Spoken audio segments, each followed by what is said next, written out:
부탁드려요. 큐. 안녕하세요, 박정식입니다. 우리가 처음으로 지금 유튜브 촬영을 좀 형식적으로 찍고 있는 것 같은데요. 우리가 주가박당이라는 컨셉으로 여러분들한테 앞으로 이제 재밌는 이야기를 해드리려고 합니다. 주식 투자 많이 어려우시죠? 그것을 어떻게 헤쳐나가고 해결해야 될지 두 전문가가 나와서 앞으로 만담 형식으로 많은 것을 풀어헤쳐 드리도록 하겠습니다.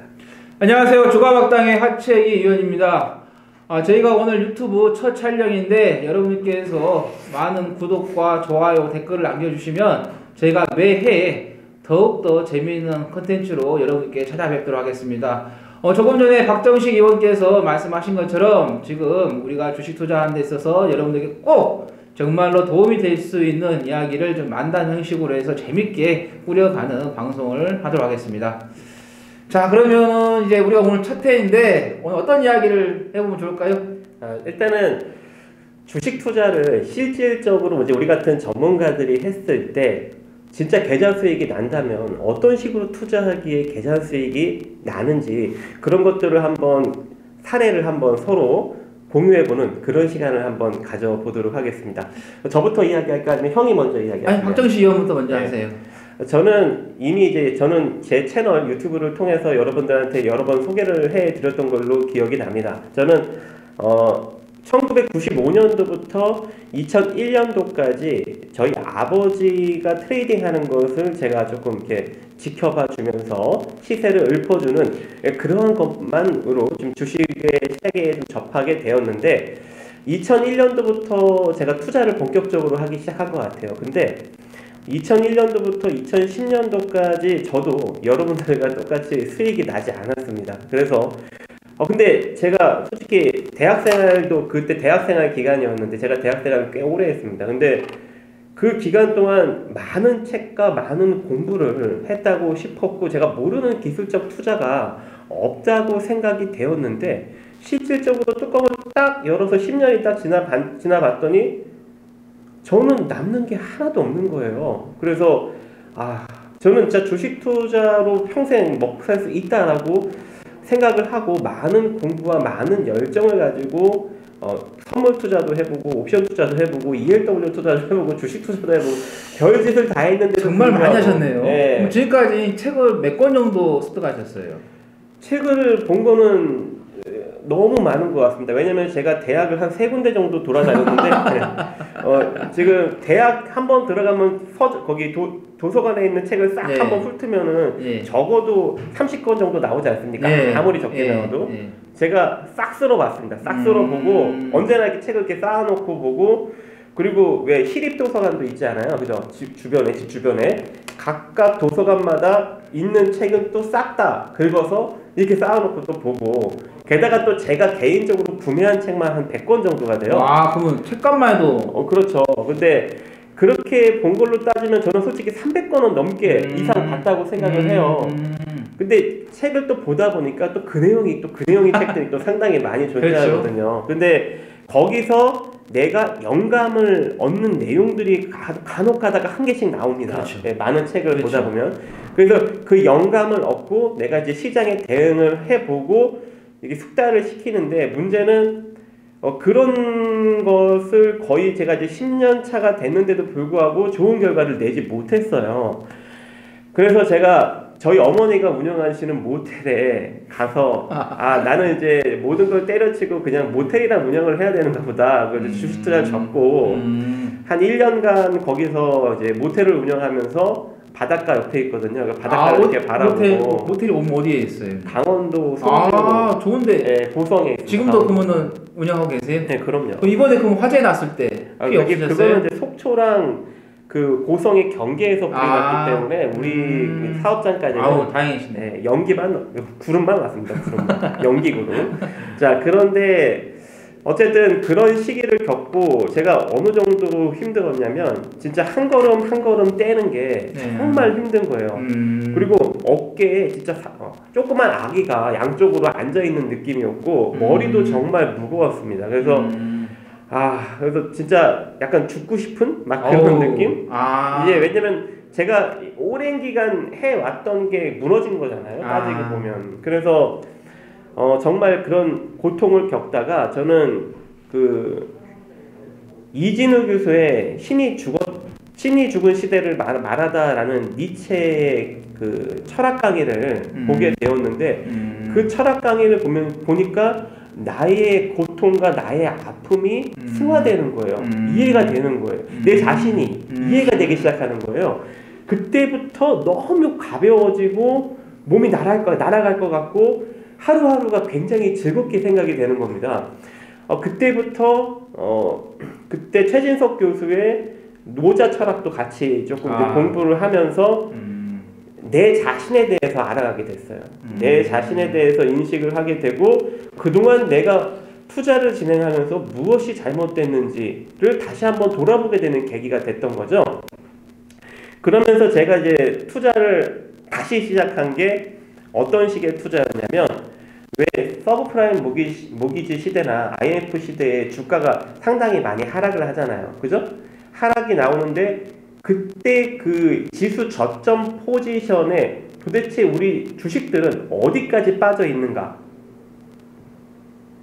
궁금하지 않습니까? 그 빠져 있는 그 포지션이 결과적으로 극단적 하락력이 되는 거잖아요.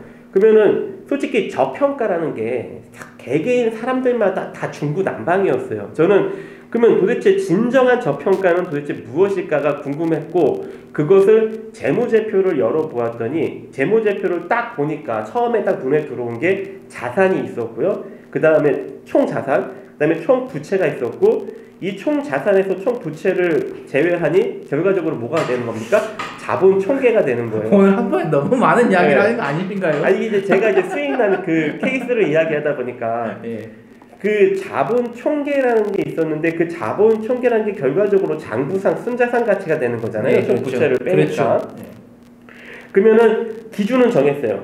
그러면 도대체 이 수익 나는 기업들이 그렇게 금융위기가 와서 지수가 극단적으로 하락이 나왔을 때 이 자본 총계 대비 시가총액이 얼마만큼 형성이 되는가 그게 저는 궁금했어요. 갑자기 그때부터 자본 총계 대비 시가총액이 얼마만큼 빠졌는지 그때 당시에 사업보고서를 열어보기 시작했습니다.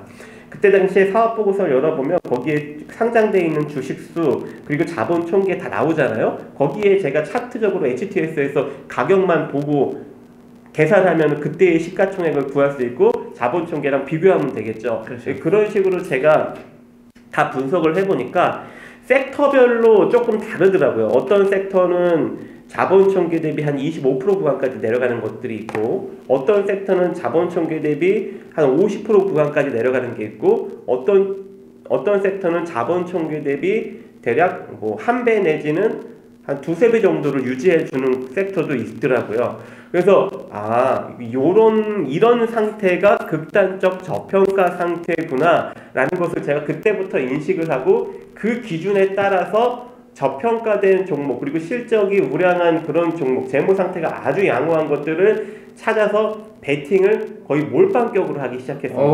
2011년도부터 그랬더니 한 재수 좋게 처음에는 6개월 만에 2배 정도 수익이 나왔고 그건 재수가 실력이고 그만큼 이제 고생을 했기 때문에 그 그리고 가치가 있는 거지. 그 다음에는 한 1년 6개월 만에 2배 이상 2.5배 정도 수익이 또 났고 그 다음에는 한 1년 8개월 만에 50% 정도 수익이 났고요. 이제 그런 식으로 누적으로 수익이 쌓이다 보니까 대략 한 5년 정도 되니까 내 계좌 수익이 한 6배 정도가 나 있는 거예요. 그래서 근데 그것도 제가 너무 대충 투자해서 그렇게 된 거죠. 그리고 그때 이후로 이제 이게 투자의 정답이구나. 그래서 제가 2011년도부터 한 5년간 그런 식으로만 투자를 진행하다가 해외 선물을 접하게 됐어요. 근데 제가 이제 해외 선물을 접하게 되면서 해외 선물을 본격적으로 매매하다 보니까 이 가격 흐름의 근본적인 원리를 또 깨닫게 되는 거예요. 그래서 이 가격 흐름의 근본적인 원리를 깨닫게 되고 가격 흐름상의 현실적 대응을 하다 보니 거의 내가 사자마자 이게 내 생각대로 흘러가지 않으면 본전 수준에서 그냥 과감하게 끊어버리고 다시 좋은 흐름이 나올 때 재접근하고 그런 식의 현실적인 흐름이 가격적으로 또 되는 상황에 또 직면이 되었습니다. 그래서 제가 그때 당시 이제 그거를 이제 깨닫고 나서 2017년도였나요? 예. 제가 주식 챔피언스 리그 나간 게. 예. 그래서 17년 하반기. 그쵸. 제가 이 철학을 접목시켜서 이 가격 흐름 원리대로 본격적으로 단기 투자, 즉 물리지 않는 투자를 진행했더니 제가 그때 당시에 수익률 90%까지 올라가 3개월 만에 90%까지 올라갔다가 막판에 한 조금 쪼그라들어서 60% 정도로 제가 이제 1등을 했거든요. 전문가들 25명 정도가 이제 대결을 펼치는 시점 매매였는데 제가 1등을 하였습니다. 그래서 여러분들한테 제가 이러한 철학들을 매번 강조를 드리는데 이 말로만 하니까 쉽사리 이해를 못하는 것 같아요. 그래서 저는 지금 2011년도부터 지금 2019년도까지 제 개인 매매를 했을 때 단 한 번도 손실을 낸 적이 없습니다. 그래서 이런 철학, 저는 어떠한 기술적 포인트, 어떠한 지식적인 정보 이런 것보다는 솔직히 저는 철학이 더 중요하다고 생각해요. 왜냐면 저는 철학적인 깨달음을 얻고 지금 현재 구간까지 온 것이기 때문에 어떠한 특정한 어떠한 그런 기술적 스킬 이런 것보다는 철학이 더 중요하다고 생각하는 사람 중에 하나입니다. 저는 일단 오늘 여기까지 하고 그러면 우리 네. 박정식 의원의 그 주식 철학은 뭔가요? 나를 먼저 알아가는 게 나 자신을 먼저 그쵸. 나를 알아가는 게 핵심이죠. 왜냐면 제가 왜 이런 결과를 내기 시작했어요. 니체와 노자의 철학을 통해서 나를 한번 되돌아보는 계기가 자기 됐고, 자신을 그죠? 먼저 내가 어떤 걸 잘못하고 내가 왜 이런 감정을 갖고 내가 이런 왜 무거운 고통을 겪는지를 다 깨닫게 된 거죠. 그러니까 나를 모르면은 내 자신이 변화가 나타날 수가 없습니다. 보통 내 자신의 변화는 쉽게 얻어갈 수가 없어요. 왜? 내가 내 자신을 이해 못하기 때문에. 내 자신을 알아간다는 것 자체가 상당히 큰 결실이고 또 상당히 큰 고통이 될 수도 있습니다. 그래서 그런 것들을 여러분들이 좀 빨리 깨닫고 안 되시는 분들은 이 같은 제 말을 통해서 영감을 얻으셔서 좋은 결과를 내시기 바라겠습니다. 이제는 우리 하채기 형님. 예. 우리 박정식 의원께서 자기의 그 어떻게 보면 인생의 철학과 주식 철학을 좀 같이 좀 이야기를 해준 것 같아요. 그러면서 우리 유튜브 방송 청취하고 계시는 시청자 여러분들께 앞으로 좀 더 좋은 이야기를 해드릴 건데 여러분께서 조금 더 밀접하게 더 볼 수 있는 것은 박정식 의원이 따로 또 유튜브를 운영하고 있어요. 주식 디자인 연구소라고 구독수가 정말 많아요. 근데 제가 조금 이제 시작해서 정말 부러워하고 있는 동생인데 저도 이제 따로 있어요. 하채기의 명인TV라고. 그래서 이제 개국했는데 여러분께서 제 그 하채기의 명인TV도 와가지고 구독 눌러주시면은 우리 박정식 의원만의 또 투자 노하우, 또 저만의 또 투자 노하우를 좀 볼 수 있다는 거 그걸 참고하시면 좋겠고. 자, 그러면은 저는 이제 주식을 또 어떻게 하게 되었고 또 어떤 과정을 또 걸쳤고 결과가 있었는지 말씀드리도록 하겠습니다. 박정식 의원이 너무 길게 해가지고 저는 짧게 하도록 하겠습니다. 아니 길게 하셔야 돼요. 길게 할까요? 네, 그럼요. 자세하게. 저는 이제 제가 대학교 막 입학했을 때 저희 형님께서 이제 주식을 시작을 하셨습니다. 그때가 이제 IMF 터지고 나섰는데 그때 제가 그 고등학교 3학년이었는데 저희 그 정치경제 선생님께서 지금 주식을 해야 된다라는 이야기를 해가지고 제가 저희 형님께 이제 이야기했더니 형님이 아니다라고 이제 주식을 처음 이제 해본 적이 없기 때문에 그래서 그러다가 나중에 이제 다른 형님이 이제 주식 이야기를 해서 주식 시작을 했는데 누구나 다 주식은 처음을 하면 다 실패를 할 수밖에 없습니다. 근데 저희 형님도 다른 사람과 똑같이 주식을 좀 실패를 하고 있는 도중에 지금은 이제 HTS가 이제 많이 활성화돼서 가정에서 홈트레이닝으로 거래를 많이 하는데 그 당시만 해도 객장에 가서 주식을 거래하는 시대였는데 그때 객장에 있는데 어떤 한 분이 찾아오셔서 혹시 주식을 좀 배워볼 생각이 없느냐 해서 저희 형님이 이제 주식을 배웠답니다. 그렇게 해서 6명이서 3년을 이제 수업을 했는데 5명은 다 탈락을 하고 저희 형님만 이제 마지막에 남아서 3년을 이제 공부를 하셔가지고 그 뒤로 이제 저희 형님 이제 주식을 해서 뭐 고해양조라든가 영풍정밀 이렇게 해서 한 600%씩 뭐 700%씩 뭐 수익을 내는 그런 장기 투자를 했었는데 그러다가 제가 이제 대학교 다닐 때 형님이 이제 물어와서 제가 안 한다고 했다가 이제 군대를 갔다 와서 또 이제 하라기를 또 안 했어요. 네. 왜냐면 주식은 작전이라는 걸 알았기 때문에 그 작전을 알지 못하면은 쉽게 이길 수 없을 것 같다는 생각이 드는데 나중에 이제 시간이 지나와서 형님이 그건 다 할 수 있다라는 것을 이야기를 해가지고 제가 이제 사회생활을 하다가 나중에는 제가 이제 제 형님한테 주식을 좀 알려달라고 해서 이제 주식을 하기 시작해가지고 저도 이제 나름대로 제 형님한테 이제 주식을 좀 배워가지고 했는데 저는 개인적으로 많은 책은 습득은 하지 않았어요. 네. 네, 개인적으로 저는 이제 제 형님에게 주식을 이제 좀 가르침을 좀 받으면서 시간이 흐르면서 자기만의 노하우를 쌓아가면서 자기 걸로 만들라고 이렇게 말했거든요. 저는 이제 기술적 분석과 기본적 분석을 두 개를 다 해요. 우리가 이제 주식을 하다 보면 탑다운 방식이 있고 그 다음에 바텀 방식이 있어요. 탑다운 방식이라면 시장이죠. 업황을 보고 투자를 하는 거고 바텀 방식은 내재 가치를 이제 보고 투자를 하는 건데 저희 형님께서는 기술적 분석과 기본적 분석이 다 완벽해야지만이 우리가 투자했을 때 성공을 할 수 있다. 그래서 일단은 기술적인 분석에서는 70%를 비중을 두고 그 다음에 기본적 분석에서 30%를 주는데 일단은 우리가 기술적 분석에서 가장 많이 보는 게 차트죠. 차트에는 자 캔들, 그 다음에 거래량, 이평선이 있습니다. 이 세 개의 조합을 정확하게 잘 분석을 하고 특히 거래량 같은 경우는 수요와 공급이죠. 수요와 공급의 거래가 된 거를 알려주는 게 거래량이고 캔들이라는 것은 수요와 공급이 움직이면서 움직였던 가격의 최종적인 결정체를 알려주는 게 바로 캔들이고 이평선이라는 건 주가의 방향이죠. 상방을 할 것이냐 하방을 할 거냐 방향을 제시하는 거기 때문에 이런 기술적인 분석에서 일단 1차적으로 하고 그리고 나서 가장 중요한 게 저희 형님께서 일단은 주가는 무조건 바닥에 있어야 된다. 주가가 일단은 1차적으로 바닥에 있으면서 저평가가 되어 있는지 그 저평가가 되고 바닥에 있는 종목 중에서 일단은 지금 시장은 우리가 계속해서 성장하는 그런 시기가 아니라 역성장을 하는 시기입니다. 그렇기 때문에 이 재무 구조가 정말 잘 봐야 하는데 그 중에서 이제 리스크라는 게 올 수밖에 없어요. 성장이 아니라 역성장이. 그래서 그 시장에서의 리스크가 왔을 때 그거를 대응을 할 수 있는 어떤 자본이라든가 인맥이라든가 이런 게 있어야겠죠. 근데 우리가 인맥을 다 알 수는 없으니까 일단은 안정적인 재무 구조를 가지고 있느냐. 그게 바로 유보율이거든요. 우리가 사내 유보율이 어느 정도 있어야 그 업황이 하향세를 가든가 시장이 어려움이 왔을 때 어느 정도 자본력으로 리스크를 대응할 수 있겠죠. 그 다음에 이제 부채죠. 빚이 없어야 됩니다. 아무리 장사가 잘 되고 돈을 잘 보고 사내 유보율이 많다 해도 부채, 빚이 많으면 빚 좋은 계산이죠. 우리가 가정에도 마찬가지예요. 똑같이 돈을 많이 벌어요. 근데 우리가 부채가 많고 지출이 많아버려. 그러면은 그 가정의 재무구조는 어느 순간에 갑자기 엉망이 되면서 붕괴가 될 수 있다는 거죠.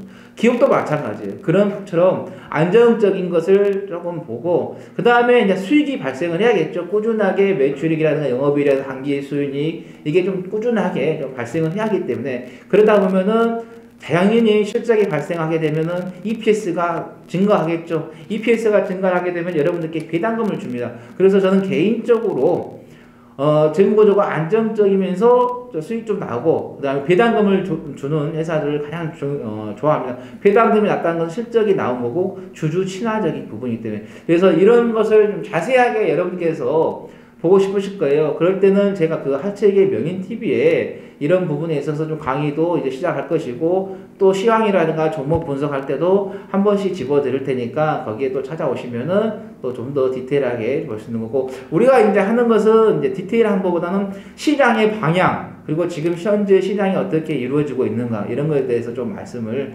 하도록 하겠습니다. 일단은 우리 박정식 의원께서도 이야기를 하셨고 우리도 이야기했는데 오늘은 이제 조금 시향에 대해서나 아니면 사회 이슈 이렇게 주식에 대해서 핵심적인 게 있습니다. 할까요? 오늘 실질적으로 수익이 냈는데 어떤 식으로 내는가 이제 그게 궁금한데 지금 우리 형님이 그걸 이야기 안 해주셨어요. 아 그래요? 네. 본인이 매매하셨을 때 예. 어떤 식으로 수익을 내는지. 저는 이제 아까 말씀드린 것처럼 바닥에 있는 종목들을 장기적으로 끌고 가는 케이스거든요. 그게 이제 1년이라든가 2년, 3년 이렇게 시간의 텀을 좀 길게 끌고 가서 저는 이제 최소 미니멈으로 이제 100% 이상을 좀 수익을 내는 전략을 좀 펼치고 있거든요. 최근에 여러분들께서 폐기물 관련된 종목에서 뭐 인선이엔텍라든가 코엔텍, 와이엔텍 이렇게 주가가 많이 갔었잖아요. 그 중에서 제가 이제 그 와이엔텍 종목을 이제 매수를 해가지고 이제 보유를 하고 있다가 올 3월 말이었죠. 3월 말에 좀 매도를 해가지고 한 119%의 좀 수익 올린 계좌가 있거든요. 그렇게 저는 이제 장기적으로 끌고 갑니다. 그래서 아까 말씀드린 것처럼 장기적으로 끌고 가려면은 일단 회사가 튼튼해야 돼요. 안정적이고 수익이 발생해야 구조예요. 그래서 기본적인 분석에서 그거를 염두로 두는 겁니다. 실적이 안 좋고 재무구조가 위험한 종목들은 시장이 안 좋거나 그 업황이 안 좋을 때는 상장 폐지 또는 거래 정지가 당할 수 있기 때문에 그래서 기본적 분석에서 좀 철저하게 해서 좀 장기 투자를 하는 흐름이다. 그리고 제가 또 다른 회원님들께도 저희가 그 사이트 운영하면서도 많은 좀 수익을 내드렸어요. 뭐 서울옥션 같은 경우도 2014년 9월에 매수해가지고 1년 만에 2015년 9월에 452%의 실질적으로 좀 수익을 내드린 그 회원도 있고, 그래서 저도 실질적으로 운영해서 좀 수익을 내고 또 뭐 회원분들에게도 수익을 내고 있는 그런 전략을 좀 세우고 있다는 말씀드립니다. 알겠습니다. 원래는 본인이 매매하셨을 때 언제부터 언제까지 수익이 됐는지 막 그런 거 꼬치꼬치 묻고 싶은데 얘기 안 하시는 것 같아요. 그거는 이제 종목별로 네. 시간이 달라요. 일단은 와이텍 같은 경우는 2017년 4월이네요. 혹시 매매하세요? 개인 매매? 네, 개인 매매요.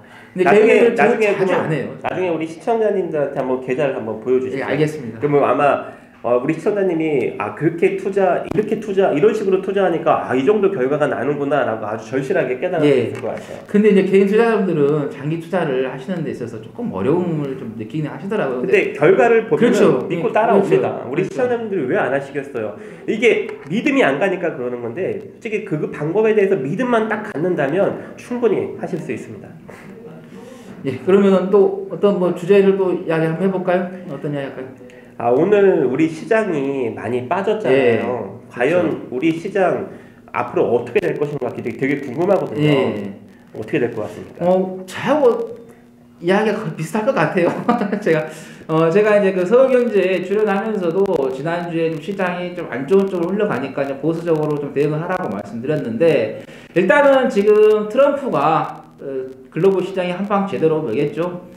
중국과의 무역 협상이 잘 되고 계속해서 긍정적인 이야기를 하다가 갑자기 지금 5월 5일에 트위터에다가 10%에서 20%로 관세를 인상을 하겠다면서 지금 미국 주식도 흔들리고 중국 주식도 흔들리고 뭐 일본, 독일, 한국 뭐 어떤 나라도 다 필요 없이 전부 다 출렁거리는 흐름을 좀 만들어내고 있습니다. 그래서 지금 또 어제 또 간보에 이 기사가 좀 나왔죠. 이걸 좀 실었다. 그래서 실질적으로 5월 10일부터 해서 시행을 할 것이다라는 이런 어마어마한 지금 악재를 트럼프가 던져가지고 우리나라도 상당히 충격을 좀 받고 있는데, 저는 우리나라 지수를 좀 보고 시장을 판단하는 것보다는 미국의 S&P 500이라든가 다우, 그다음에 나스닥을 좀 보면서 좀 평가를 좀 하는 게 좀 좋을 것 같다라는 거고, 그다음에 지금 이제 원달러 지수도 엄청나게 지금 많이 올라갔어요. 급등을 하고 있기 때문에 저는 개인적으로 한 1,200원 언저리까지는 좀 가져야 시장이 어느 정도 좀 하락을 좀 잡지 않을까 이렇게 좀 예상을 해보고 있거든요. 그래서 제가 그 방송 출연할 때만 이런 말 했어요. 트럼프가 트위터를 하면 안 된다. 그렇기 때문에 트위터 주가가 안 올라간다. 맨날 갑자기 우리나라 시간이죠. 새벽에 뜬금없이 그냥 트위터에다가 올려가지고 그냥 전 세계 시장을 그냥 흔들어 버리는데. 그렇죠. 백악관이 있잖아요. 백악관 비서가 있잖아. 그러면 자기 의견을 백악관 비서를 통해서 정식 라인으로 보도를 하게끔 해야지. 그렇죠. 그럼 뭐하러 백악관을 두고 집무실을 두고 비서관을 채용해서 고용을 하냐고. 안 해야지. 제발 제가 트럼프에게 해주고 싶은 말은 당신이 트위터를 해서 트위터 주가가 안 가고 있다. 그러니까 정식 보고 라인을 좀 통해서 이런 의사 전달을 해주면 좋겠다는 말을 합니다. 저는 이제 뭐 방송을 하시는, 그러니까 제 방송을 좀 보신 분들, 케이블 방송을 보신 분들은 아시겠지만, 저는 2018년 초반부터 증시는 앞으로 이제 고점을 낮춰나가고 저점도 낮춰나가는 우하향 기조를 만들 것이다 라고 여러분들한테 많이 경고를 드렸습니다. 그리고 지금 그 같은 흐름이 계속적으로 나타나고 있고, 증시가 하락력이 나오면 제약바이오 다 우하향 기조 같이 만들어 갈 것이다 라고 이야기를 했는데, 지금 그런 기조 만들어지고 있죠. 그래서 제약바이오 투자하시는 분들 지금 긍정적인 결과가 많이들 안 나실 겁니다. 우리 증시는 지금 현재 뭐 1년 내내 빠졌다고 생각을 하셔서 이제 저점이니 다시 올라가겠지 라고 생각을 하시겠지만, 아직까지 뭔가가 터져 나오지 않았어요. 원체 뭐 금융위기 정도의 어떤 하락력이 나타나면은 뭐 회사가 하나 무너진다든가 아니면 뭐 금융권이 무너진다든가 어떠한 이런 것들이 뭔가가 터져 나와야 되는데 현재 증시는 빠졌는데 뭐 하나 제대로 딱 무너진 게 없단 말이죠. 그래서 현재의 증시가 하락력이 끝이 아니에요. 저는 2020년까지 현재의 이 우하향 기조가 조금 이어질 것이라 좀 보고 있고, 그리고 제가 지금 이 증시 잠깐 1월달부터 요 4월달까지 반등력이 나왔잖아요. 저는 계속 제가 그 반등력 나올 때 뭐라고 했어요. 물론 제가 11월달에부터 이제 증시는 일정 부분 반등을 줄 수 있다. 하지만 그 반등력은 제한적일 것이다 라고 여러분들한테 정확하게 언급을 해드렸고, 지금 그 반등력은 나왔는데 이게 4개월 동안 이어졌는데 결과적으로 뭐예요? 하락력의 38.2%, 하락력의 50% 구간까지 반등이 나왔다가 코스닥, 코스피 지금 다 밀리고 있죠. 근데 그 밀리는 게 지금 어때요? 굉장히 세게 밀리고 있죠, 여러분. 그러면은 여기서 만약에 미국이 중국에 2천억 달러 25% 관세를 만약에 부과한다 쳐 봅시다. 그렇게 되면은 가뜩이나 지금 중국 기업들 디폴트 문제 많이 발생되고 있죠. 대략 최근에 요 4개월 동안 6조 7천억 정도 디폴트가 발생됐는데 지금 사상 최대라고 합니다. 작년에 2018년 1월달부터 4월달에 디폴트 난 것도 상당히 많이 났다라는 이야기가 나왔었는데 지금 디폴트 난 게 또 더 많대요. 거기다가 만약에 진짜 추가적으로 관세 부과를 해봐요. 그러면은 요즘 최근에 중국 수출 지수 많이 꺾였는데 그럼 더 꺾일 거 아닙니까? 그러면 이 수출로 먹고 사는 중국 기업들, 민간 기업들 더 많이 무너질 수 있겠죠, 여러분. 근데 중국이 지금 뭐 지준율을 풀면서 뭐 돈을 풀고 있다고 하지만 그림자 금융은 막고 있다고 해요. 근데 민간 기업들이 다 그림자 금융에서 돈을 빌리고 있거든요. 그 돈줄이 막히니 결과적으로 뭐예요? 더 디폴트가 커질 수밖에 없는 겁니다. 여기서 미중 무역 전쟁이 만약에 더 가속화된다면 중국 기업들의 디폴트 문제가 더욱더 심화될 수 있는 가능성이 존재합니다. 그래서 2차 파급력이 올 수 있으니까 일단은 미국이 2천억 달러 추가 관세를 안 한다면 뭐 잠깐 증시 반등 나올 수 있습니다. 그거는 제가 뭐라고 하지 않아요. 근데 만약에 관세를 부과한다면 이거는 조금 더 조정력을 크게 열어두고 여러분들이 좀 시장을 바라보셔야 될 걸로 생각이 됩니다.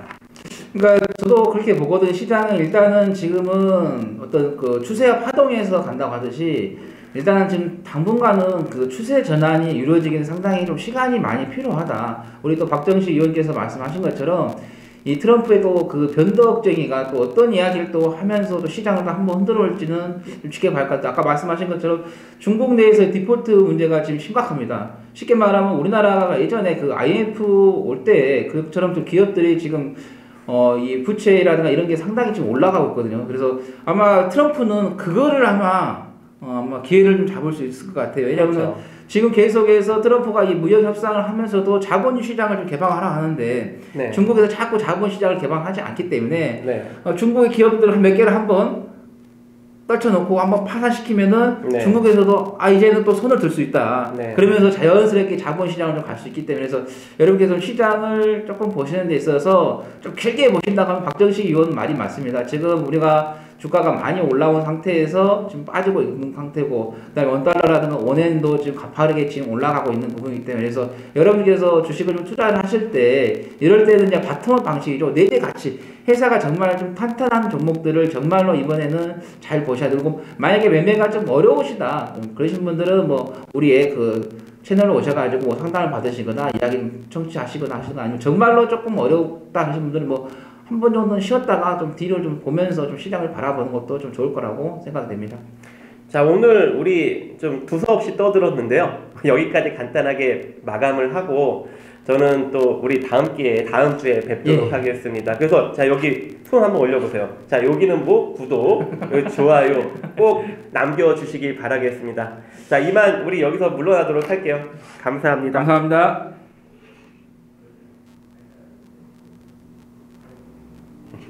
끝났나? 네. 야, 안 껐는데 이거 왜? 꺼야지. 안 끄네. 뭐 꺼야 하나? 뭐를 거지?